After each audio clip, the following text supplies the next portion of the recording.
کبر کی علامت۔ ایک شخص اگر کسی آدمی پر بے بنیاد الزام لگائے، اس کو غلط طور پر بدنام کرے، اس کو لوگوں کے سامنے ذلیل کرے، تو یہ بلا شبہ ایک بدترین گناہ ہے۔ اب ایک شخص وہ ہے جس کو غلطی کرنے کے بعد اس کو اپنی غلطی کا احساس ہی نہ ہو، ایسا آدمی اللہ کی نظر میں مبغوض ترین انسان ہے۔ اس کو کبھی اللہ کا قرب حاصل نہیں ہو سکتا۔ دوسرا شخص وہ ہے جسے بات کو اپنی غلطی کا احساس ہو جائے، خواہ یہ احساس اپنے ضمیر کی بنیاد پر ہوا ہو یا فریق ثانی کی وضاحت اور دلائل کی بنیاد پر۔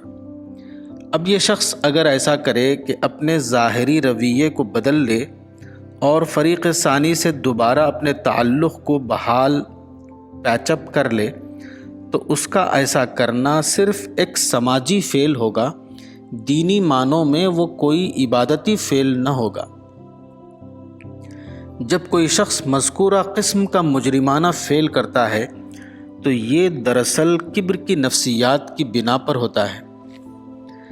یہ اظہار کبر کا ایک معاملہ ہوتا ہے، نہ کہ سادہ طور پر محض سماجی آداب کی خلاف ورزی کا معاملہ۔ ایسی حالت میں اگر وہ شخص صرف یہ کرے کہ عملی طور پر فریق ثانی سے اپنے تعلق کو بحال کر لے، تو اس کے ایسا کرنے سے برائی کا خاتمہ نہیں ہوتا، کیونکہ اصل برائی جس کا اس نے ارتکاب کیا وہ تو تکبر تھا۔ پھر سماجی آداب کی سطح پر ازالہ کرنے سے اصل جرم کا ازالہ کیسے ہو سکتا ہے؟ جب ایک شخص مذکورہ قسم کا جرم کرنے کے بعد صرف یہ کرے کہ وہ ظاہری طور پر فریق ثانی سے تعلق کو بحال کر لے، مگر اپنی زبان سے غلطی کا کھلا اعتراف نہ کرے، تو یہ اس بات کا ثبوت ہے کہ اس کا اصل جرم تکبر بدستور اس کے سینے کے اندر موجود ہے۔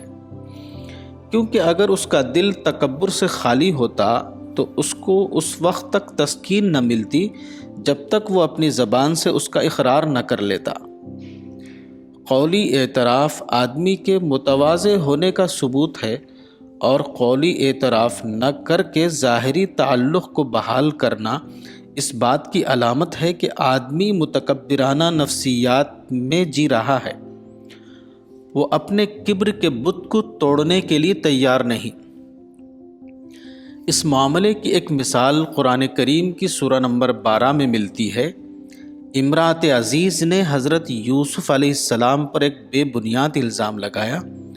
بات کو حقیقت ظاہر ہوئی تو اس نے کھلے طور پر کہا کہ اب حق واضح ہو گیا، اس معاملے میں غلطی میری ہی تھی اور یوسف بلا شبہ سچے ہیں۔ یوسف 51۔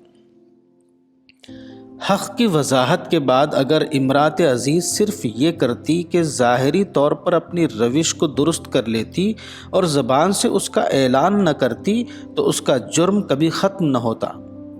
مگر جب اس نے اپنی زبان سے کہا کہ ساری غلطی میری ہے اور یوسف بلا شبہ بری الذمہ ہیں، تو اس کا جرم معاف ہو گیا اور اس کا درجہ بلند ہو گیا۔ اسلامی شریعت کے مطابق کبر ایک ایسی روش ہے جو اللہ کے نزدیک ناقابل معافی جرم کی حیثیت رکھتی ہے۔ حدیث میں آیا ہے کہ رسول اللہ صلی اللہ علیہ وسلم نے فرمایا، لا يدخل الجنت من کان فی قلبہ مثقال ذرۃ من کبر، یعنی وہ شخص جنت میں داخل نہیں ہوگا جس کے دل کے اندر ایک ذرے کے برابر بھی کبر ہو۔ کبر کی پہچان کیا ہے؟ حدیث کے مطابق کبر کی پہچان یہ ہے کہ آدمی کے سامنے ایک حق بات پیش کی جائے، مگر وہ اس کو صرف اس اندیشے کی بنا پر نظر انداز کر دے کہ اس کو قبول کرنے کی صورت میں اس کی حیثیت عوام کی نظر میں گھٹ جائے گی۔ وہ کسی ایسے حق کو ماننے کے لیے تیار نہ ہو جو بظاہر اس سے کمتر کسی آدمی کی طرف سے پیش کیا گیا ہو۔ اس دنیا میں ہر قسم کی بڑائی صرف ایک اللہ کو حاصل ہے، اس کے سوا کسی کو کسی بھی قسم کی کوئی بڑائی حاصل نہیں۔ اگر بظاہر کوئی بڑا دکھائی دیتا ہے تو وہ صرف اس کے امتحان کا ایک پرچہ ہے، نہ کہ اس کی واقعی حیثیت کا اظہار۔ ایسی حالت میں جو شخص بڑائی پا کر جھک جائے وہ امتحان میں پورا اترا، اور جو شخص بڑائی پا کر متکبر بن جائے وہ امتحان میں ناکام ہو گیا۔ اللہ کے یہاں اس کے لیے ذلت کی سزا کے سوا اور کچھ نہیں۔ کتاب مطالعہ حدیث، مولانا وحید الدین خان، صفحہ نمبر 9900۔